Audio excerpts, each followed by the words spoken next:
Yan. Oh. Binidyo ko na. Kunin mo ni sasalang doon. Sinaing.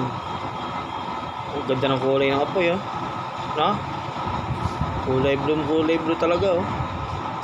Kaya lang, hindi pantay yung buga ng bahagi. Ng apoy niya, eh. Mali-mali kasi yung pagkakabutas, eh. Pero okay na yan. Importante dyan, kulay blue ang apoy. Pag nilakas ang hangin niya, mas malakas yan, Jake. Pag tinodo. Ha?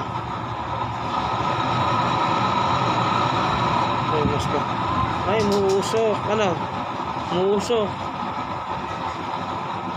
Kaya pala yung ibang tubo ng langis, ano, may paliko. Para yung usok hindi bumalik, ano. Pag galing iba, balaktot yung tubo, eh. Yung may paliko yung tubo, eh. Pero pwede na yan. Walang lasa yan, walang amoy yan. Hindi nyo pasalangan, sayang yung langis. Stop. Hanggang dito na lang po.